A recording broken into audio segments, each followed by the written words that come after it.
वाईपासून काही अवघ्या अंतरावरती असलेलं एक मंदिर आम्हाला कळालं. नक्की हे कोणतं मंदिर आहे तेच आम्हाला कळत नव्हतं. नंतर आम्ही बऱ्याच ठिकाणी ते शोधलं, त्यानंतर मॅपवरती शोधलं आणि तेव्हा ते आम्हाला मंदिर सापडलं. तर आज आपण जात आहोत पाचगणीतील घाटजाई आणि काळेश्वरी मंदिर बघण्यासाठी. पसरणे घाटातून जात असताना नयनरम्य दृश्य आपल्याला बघायला मिळतं. निसर्गानं इथे वास्तव्य केलं आहे काय असं वाटेल असं दृश्य आपल्याला बघायला मिळतं. डोळ्यांचं पारणं फेडणारं. खरं तर इथे स्वर्गच आहे अशी अनुभूती देणारा हा पसरणे घाट आहे.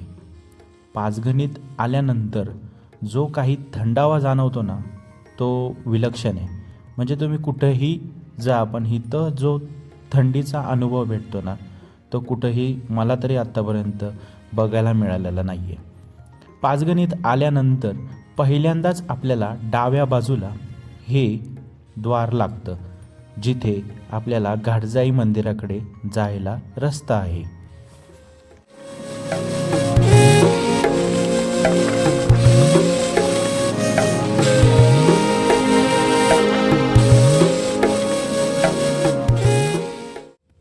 हे घाटजाई देवीचे प्रवेशद्वार.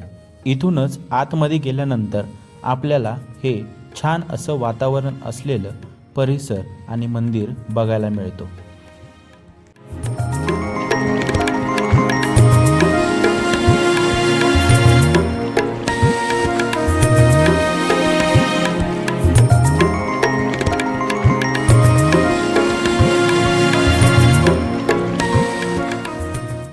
मंदिराच्या प्रवेशद्वारातून आतमध्ये आल्यानंतर दोन्ही बाजूंनी निसर्गाने जे काही आच्छादन टाकलेलं आहे ते अप्रतिम आहे. कारण दोन्ही बाजूंनी प्रचंड अशी झाडी आपल्याला बघायला मिळते. निसर्गाच्या सानिध्यात फिरण्यात ही एक वेगळीच विलक्षण अनुभूती आहे.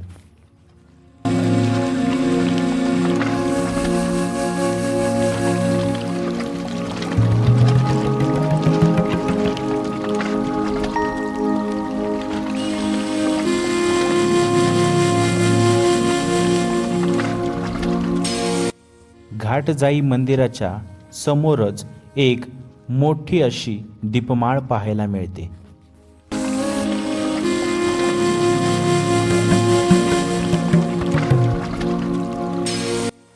मंदिराच्या आजूबाजूचा जो परिसर आहे तो स्वच्छ आणि नीटनेटका ठेवण्यात आलेला आहे.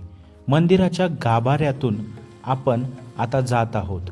ज्या सभामंडपातून आतमध्ये जातो तेव्हा आपल्याला लाकडी दरवाजा लागतो व लाकडी दरवाजातून आतमध्ये गेल्यानंतर आपल्याला दिसते एक नयनरम्य दृश्य असलेली ही सुंदर मूर्ती. ही आहे घाटजाई आणि काळेश्वरी देवीच्या मूर्ती.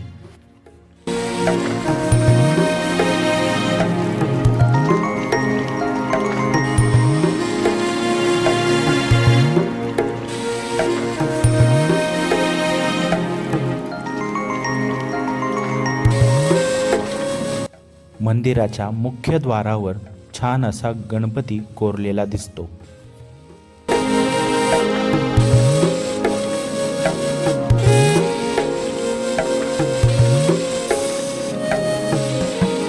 मंदिराच्या बाहेर भरपूर अशी बसण्यासाठी जागा आहे. तिथूनच मंदिराचा कळस हा बघण्यासारखा आहे. आजूबाजूचा परिसर हा गोंगाट नसलेला आहे.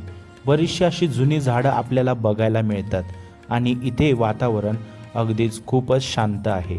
त्यामुळे डोक्याची मनाची शांतता आपल्याला इथे नक्कीच मिळते. हे मंदिर बघण्यासाठी तुम्ही नक्कीच जाऊ शकता.